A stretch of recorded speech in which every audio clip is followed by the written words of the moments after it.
You know, everything isn't always what you think it is. I'd like to tell you a little story about a hospital. Many of you are aware that at least 125,000 deaths a year occur because of iatrogenic disease. Disease brought about by either errors in doctors' prescriptions or from the prescriptions themselves for non-terminal illnesses. In fact, iatrogenic disease is the third major cause of death in the United States. Right behind heart disease and cancer comes iatrogenic disease. Now, they don't like to put that on the statistics when they publish them, but doctor-caused disease is the third major cause of death in the United States. And that's almost true anywhere where so-called allopathic medicine is used as the major medicine of the country. And that should give us a little pause as to what we're going to choose when something goes wrong with us. You know, you wake up in the morning and you got the sniffles, and the water is running, and the eyes are tearing, and you got a cold. And what do? Well, the first thing most of us think of is a decongestant, right? Something to dry us up. But you know, nature isn't so stupid. Why has nature turned on the faucet? Amen. To flush the junk out of there.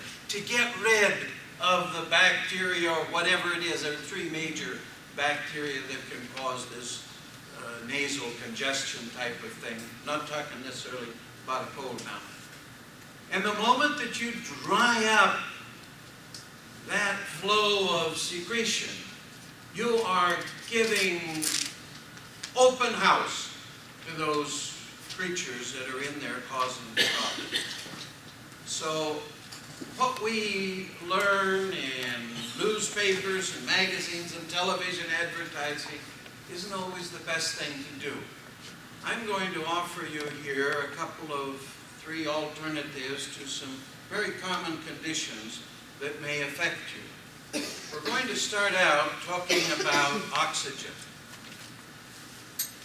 We all too often take oxygen for granted. Now, I could take this lady out in the desert, and I could leave her without food for 60 days, and she'd still be alive. Now, she might be approaching blindness, but she'd still be alive. We could leave her without water for 3 days, and she might still be alive. She'd be pretty dehydrated, but somewhere around the 4th day, she'd probably expire.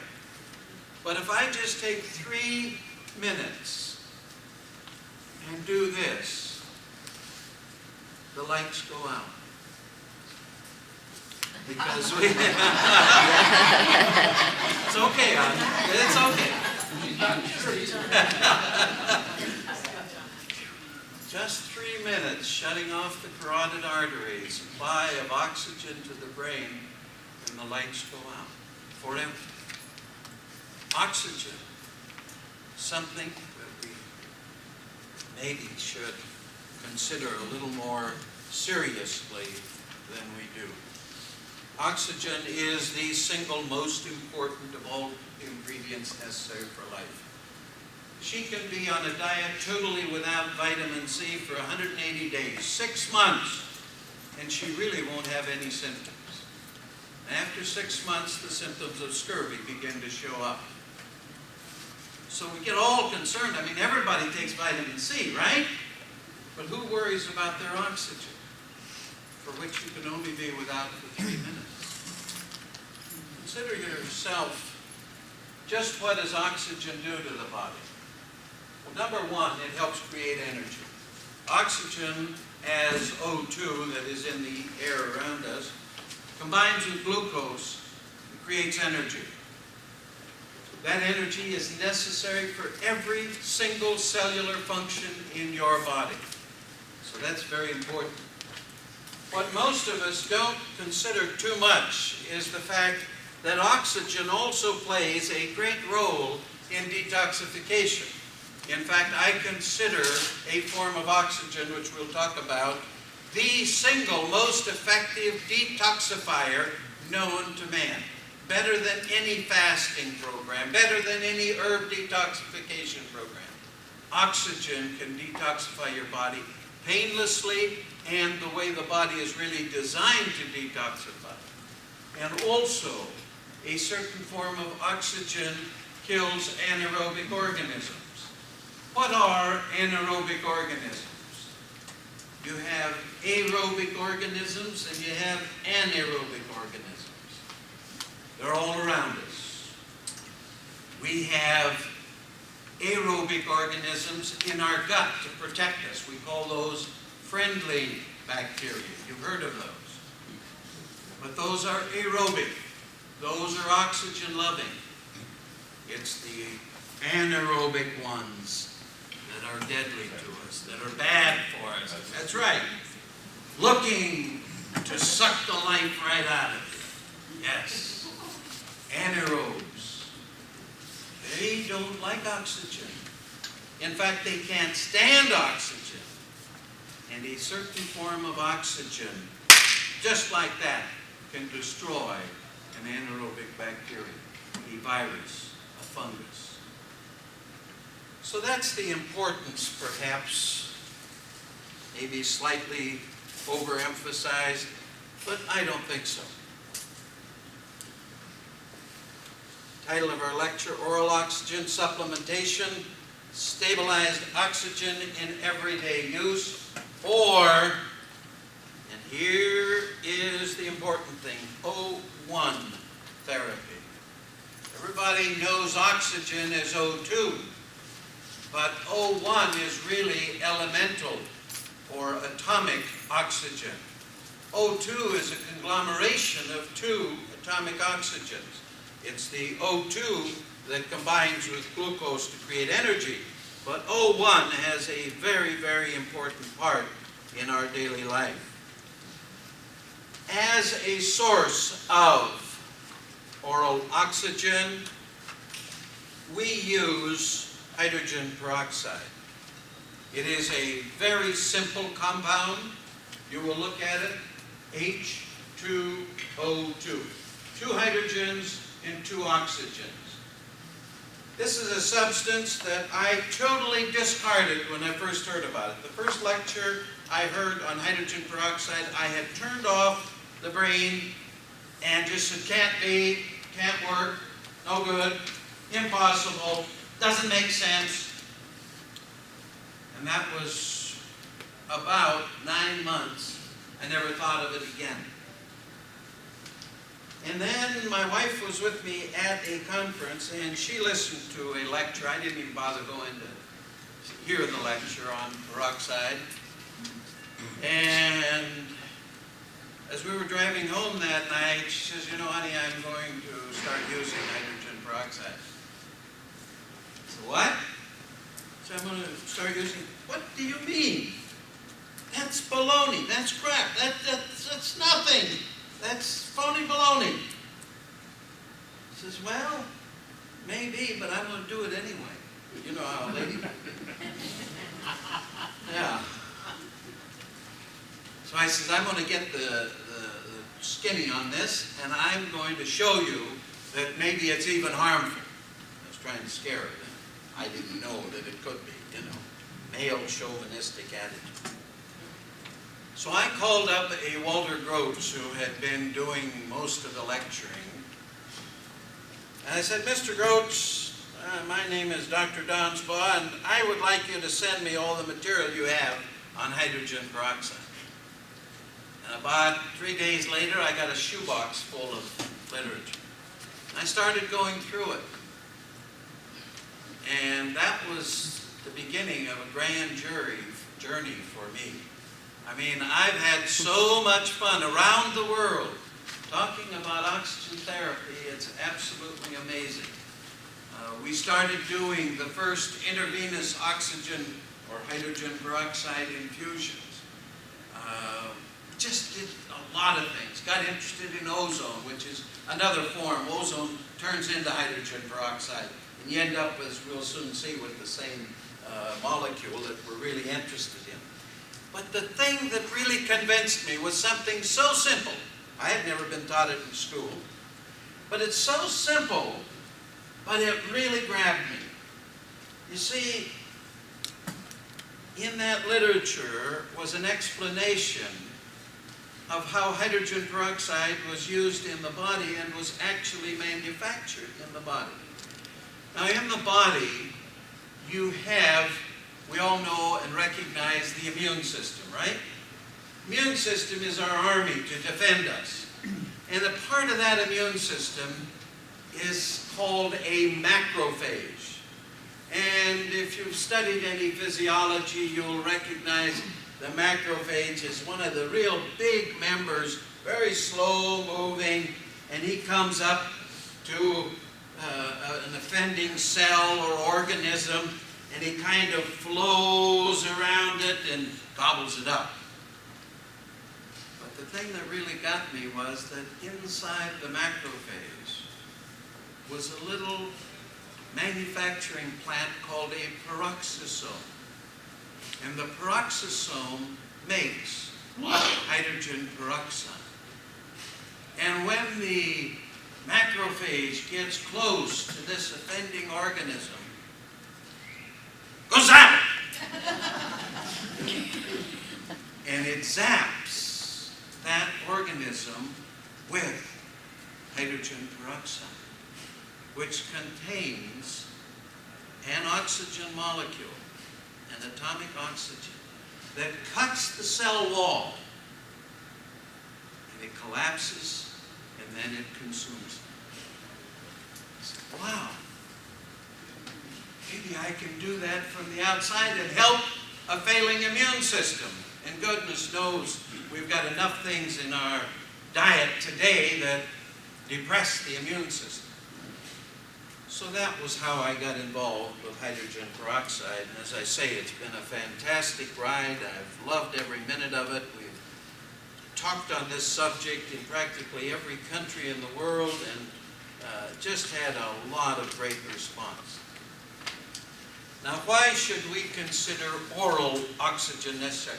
Isn't the natural way to get oxygen into our body through the nose, the lungs, into the bloodstream? Yes, it certainly is. But look at this.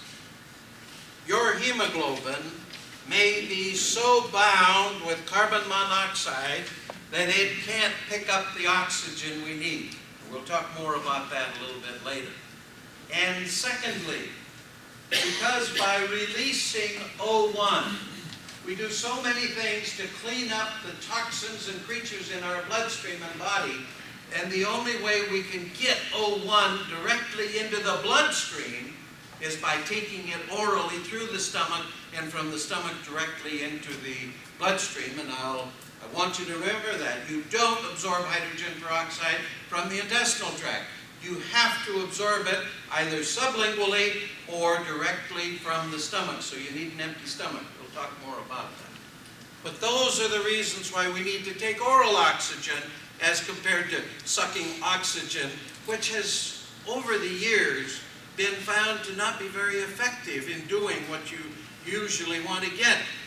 They've done many, many tests on people like football players and basketball players who get winded out there on the field. And they sit them down and they give them an oxygen mask, and then they'll check them and see how their energy level is as compared to a guy who's just doing that. And there's practically no difference in the one sucking oxygen, the one just sucking air, because the lungs can only transmit so much oxygen to the hemoglobin. And you can get as much as you're going to get most of the time, particularly if you're healthy, from normal breathing. But we're not trying to get more O2, really. As you will see, we're going to look really at this O1 that occurs. I'd also like to bring to your attention that 300 years ago, the oxygen level in our atmosphere was 30% at sea level. Today, it's 19%. We are losing oxygen in our environment at the rate of 0.5% every 10 years. And that is potentially serious. In 10 years, we'll have 18.5% oxygen in our environment. In 20 years, we'll have 18, it is potentially very bad if it continues at the rate we're going. And the reason we're losing that oxygen is our industrialization. Now, there's got to be some way of offsetting that. Now, science would theorize that adaptation would come into play. Either the lung capacity should increase, in other words, man should, by losing a third of his oxygen, should get bigger lungs so he can breathe deeper, or lung extraction of oxygen should become more efficient. But neither of that is happening. Unfortunately, actually the reverse is happening. You know, years ago, everybody didn't have an automobile. And years ago, Mama used to walk down to the grocery store once a day, maybe once every other day, and get fresh milk and fresh bread and things of that nature, and walk back to the house. Today, she gets in her Ford or Chevy, and she drives down to the supermarket, and she drives round and round until she gets a parking place right in front. Touche. And, pardon? Touche. Yes. And then she gets a cart. She don't want to carry this stuff. She gets a cart, and she pushes it around, and then checks out, puts it in the cart, and then drives the car into the garage, which is right next to the kitchen. So she has very little exercise involved. Mr. Husband gets in his car in the morning, drives to the office, and sits down all day, maybe gets up to get a cup of coffee once or twice in the morning and afternoon. But literally does nothing, comes home in the evening, flops down on the couch and says, "Oh, I'm so tired," and watches television and goes to sleep munching on potato chips. That really helps you get lung capacity, doesn't it? I'm going to prove a point here. I want you to all put your feet flat on the floor. Put your hands in your laps. I'm going to count to 3. I want you to take the deepest breath you have taken in the year 2001 on the count of 3. 1, 2, 3. Okay, you can let it out. How old are you, ma'am? 50 years old. Do you think in 50 years you should have learned how to breathe? You all better believe that. You're not doing such a good job. And 90% of the other people in this room weren't doing such a great job either. I'm going to tell you why. What did I see? I saw you do this. 1, 2, 3. Now, a rooster does that when he starts to crow. But a human being doesn't have his lungs the same way as a rooster does. Man's lungs are triangular shaped, and the smallest point is up here. And the base of the lungs are way down here. Now, if any of you have ever attended a yoga class, you've heard the yoga instructor say, when you breathe, I want you to breathe down to your toes, all the way down. Now, I don't know what happens to us humans as we age, but if you ever watch a baby, you'll never see a baby going,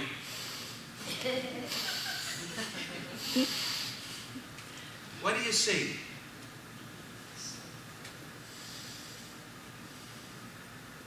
He's using the base of his lungs. He's creating lung capacity.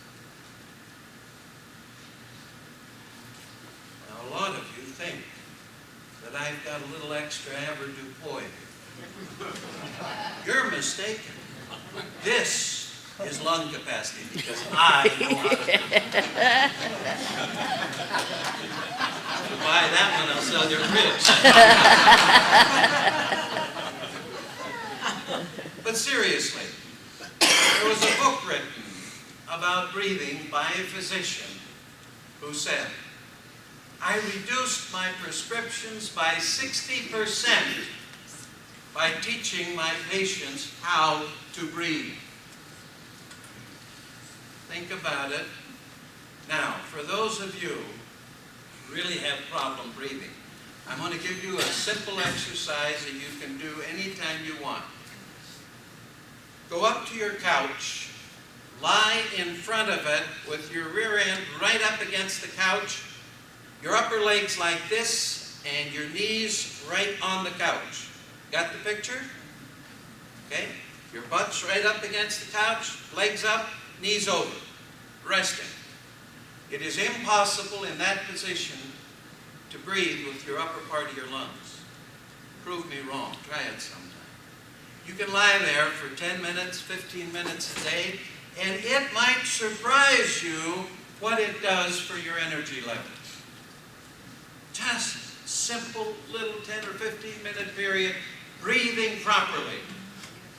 Getting rid of some of the excess gases you don't need in your lungs and filling it up with fresh oxygen. Try it, please. It does work. Simple, very simple.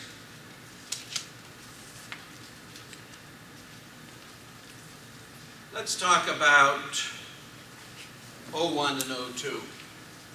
Elemental oxygen is made up of a single O, single oxygen. And it's referred to as singlet oxygen or atomic oxygen or also free oxygen.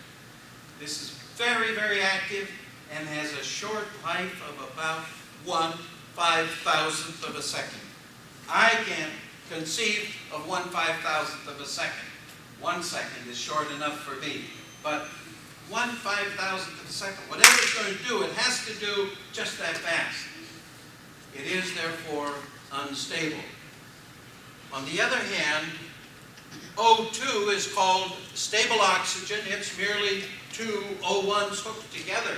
And it is very stable and is difficult to tear down again into its component parts. And so it's, from a chemical analysis, it is a very, very stable molecule. We know a lot about this.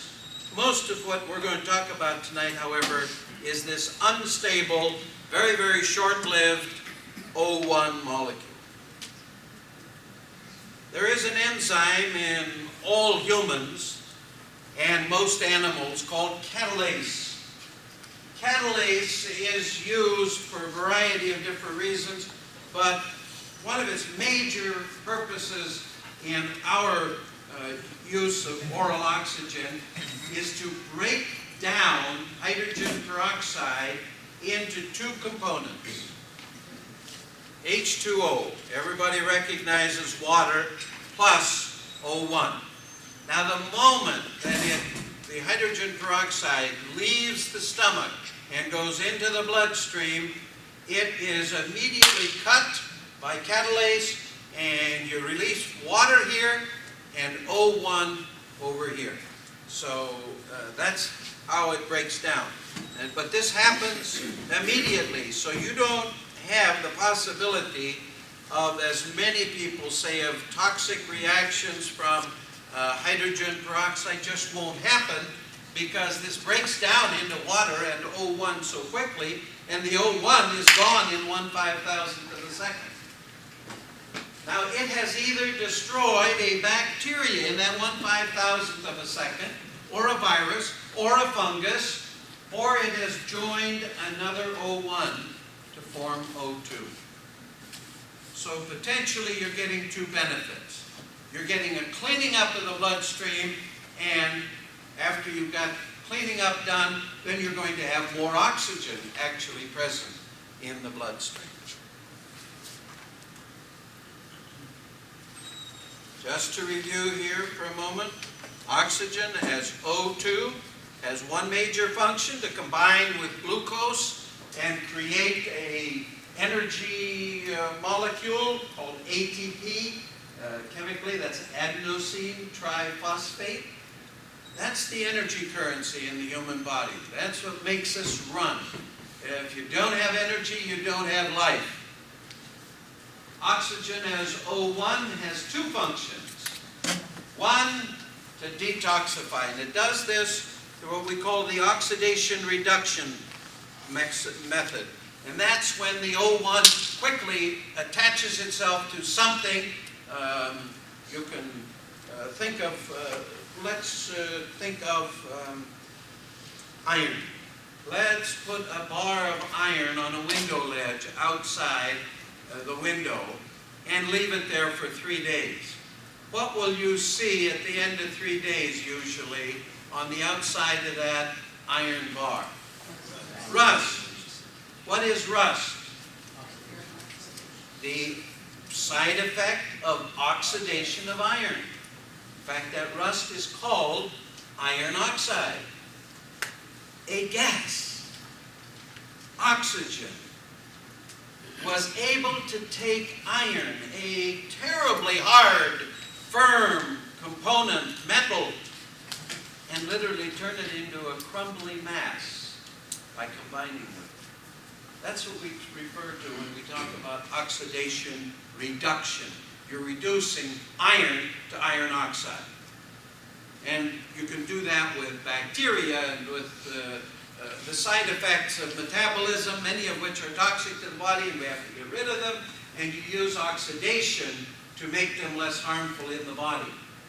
At the same time, that O1 destroys the anaerobic bacteria that we talked about, the viruses, the fungi, as well as weak or unusual cells.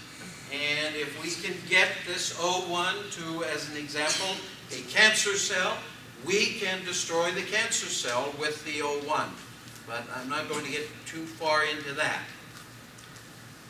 O1 can and will destroy any offending cell or organism, or in the absence of such, join with another O1 to form O2.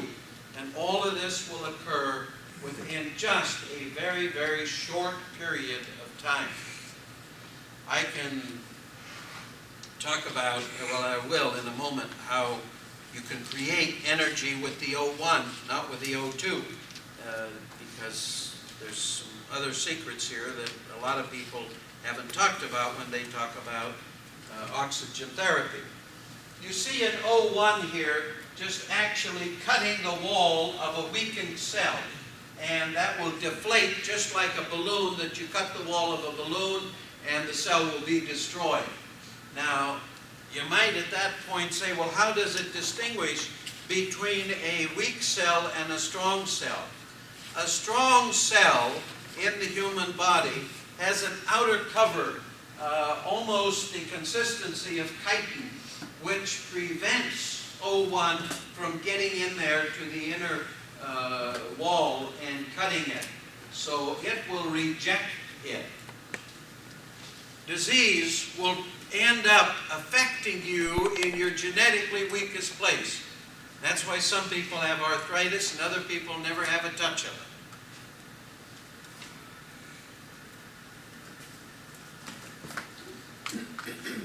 Charles Farr was one of the physicians who, after I did the first IV hydrogen peroxide, picked up on the idea and really took it quite a ways, and in fact started an association of physicians in the United States of doctors who were using hydrogen peroxide intravenously.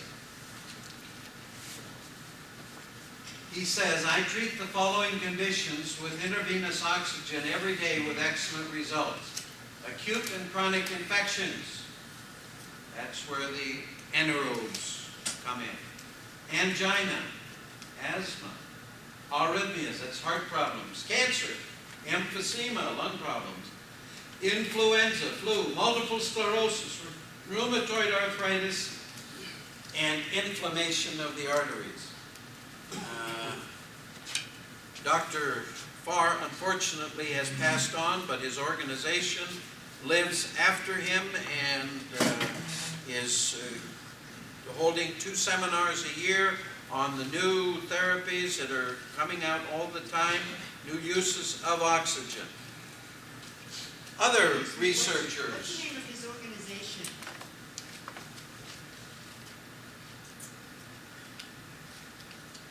Write this down.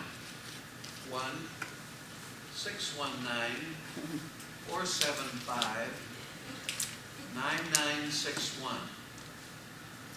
Fax me the question. I'll give you the name of the I'm sorry. It's something about. I'm trying to think. It's like bioactive. I'm sorry. It's life-giving oxygen therapies. Is kind of what it means. I'll be happy to give you telephone number and everything. His wife is still running the organization. These are some very reputable people, and I've been in hundreds, literally, of hospitals who do research in oxygen therapy, even though it isn't widely used. I've been in Russia that has a whole university, literally, dedicated to nothing but ozone therapy, which does literally the same thing as what we've been talking about. Cures ventricular fibrillation. Dr. Urschel published the study in the journal Circulation. Removes arterial plaque efficiently. Baylor University put hydrogen peroxide directly in the arteries and found that for a space of about 20 inches, you removed all of the plaque that was on the arteries. Better than a hyperbaric chamber, also by Baylor University. You might say, well, gosh, with that kind of research and everything, why isn't it popular? Why isn't everybody doing it? Anybody want to answer that question?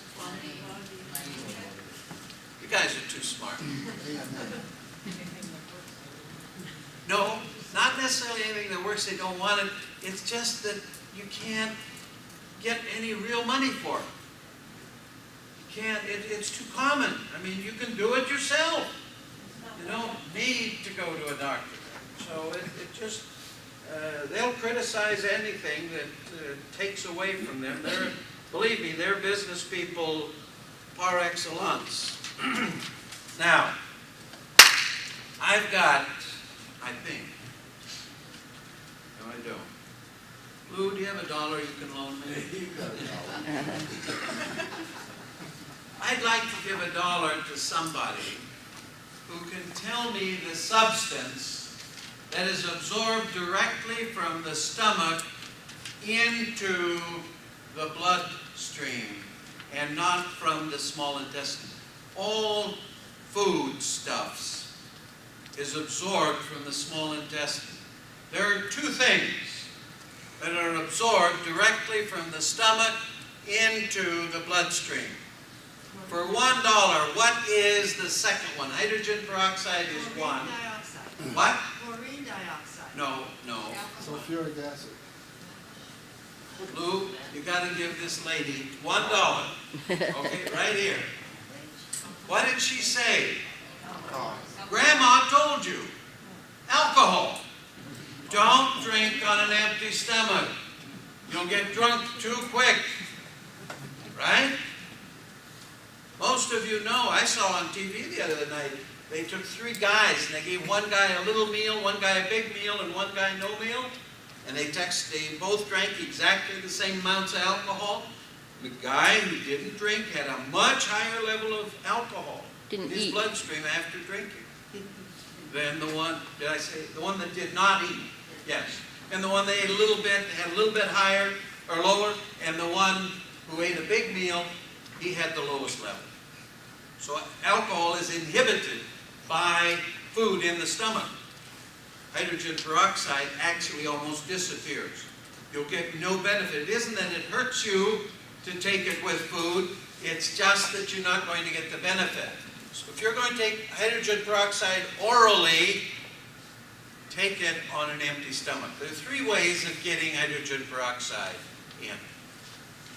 Number one, we have a liquid that's combined with colloidal silver. You take that either on a rising and at bedtime, or a half an hour before each meal. Or if you are a little bit more convenience-oriented, we have capsules. You can take capsules a half an hour before each meal.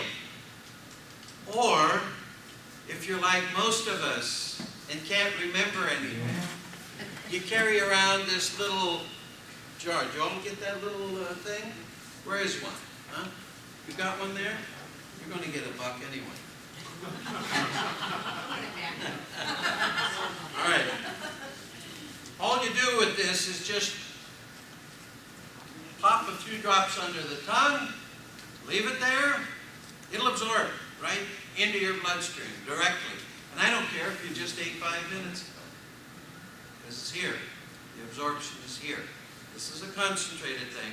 Now, it doesn't taste bad, but about 5 to 10 seconds after you take it, you can taste the peroxide. It isn't a bad taste, but you can taste it, so you know it's there. We're not just giving you some water. So those are the 3 ways of using this, okay? Thank you very much. But you don't want to use them before going to bed, because they're going to get energy from it. Well, Might keep you awake. the amount that you normally would consume is not going to keep you awake. I can, I've had people take as much as a quart a day of the concentrated oxygen with colloidal silver. And in fact, I was lecturing right here on this road at the Radisson Hotel one evening to a group of people. And after the lecture was over, this guy came up to me and he hugged me and he said, "Dr. D, I can't thank you enough." And I said, "What did I do?" And he says, "Well, you cured me." He said, "I read your booklet on oxygen. And I'm a car dealer," he said, "over in Las Vegas, Nevada. And he says, I got what everybody diagnosed as a chronic fatigue syndrome. And I got so I could only deal maybe 2 hours a day, and the rest of the time I was down flat. I was in bed. I felt so bad, and I just felt life wasn't worth living anymore." And he said, "I accidentally went into a health food store one day and and I saw your booklet on oxygen. They had on the thing there, candidiasis, chronic fatigue syndrome." He says, I picked it up and I read it, and I thought, what the heck, I'll try buying a bottle of that. He said, I looked at the directions, said, take a tablespoon morning and night, and I said, I'm pretty sick, I'm going to take 2 tablespoons morning and night. Nothing happened. And he says, well, I've got this bottle. I might as well really see if it's going to do anything. So 2 tablespoons of 1 ounce. So he took 2 ounces 3 times a day. That's 6 ounces a day. And he says, I started feeling better. And he said, what the heck? He went down, he bought a case of it. 12 bottles. And he took a full bottle, 32 ounces, every day, 12 days. And he says at the end of 12 days, I was totally cured, and I've never reverted back to the chronic fatigue syndrome. Now, I don't tell you that to encourage all of you to take a bottle a day. I'm not here to do that. I'm only here to tell you this is a perfectly safe substance, and proper usage can really surprise you. You don't have to worry about overdoing it. The only thing you need to worry if you're taking that liquid is that you do it on an empty stomach. That's where you're going to get your most benefit. I would like to warn you, I'll get to the question in just a moment. There's some other forms of peroxide out there. Hydrogen peroxide is 94% oxygen. There is another substance out there called chlorine dioxide or chlorine peroxide. I'm going to warn you about that because what you are really buying is Clorox. Now they will tell you that it is not. I'm going to ask you to do the thumb finger test. I want you to put a drop of this stuff on your forefinger, rub it with your thumb, and smell it. And if you don't know what it is, then you haven't ever done any laundry. The smell of Clorox is unmistakable. And they tell you, oh no, it's chlorides of sodium. Baloney, my dear friends. I'm sorry. You're buying very high-priced Clorox. Clorox, taken in the human body, the chlorine that is the waste product of the breakdown of this, which breaks down into chlorine and O1. And the O1 will benefit you, but the chlorine is a precancerous substance, and you don't want to take it into your body. It will cause all kinds of problems. If you're using that substance now, that's fine, it's your decision, but now you know what it is that you're taking. Magnesium peroxide is a good form, but it's about 5 times as expensive as hydrogen peroxide, and it only breaks down to hydrogen peroxide anyway in the stomach, so you're getting basically hydrogen peroxide.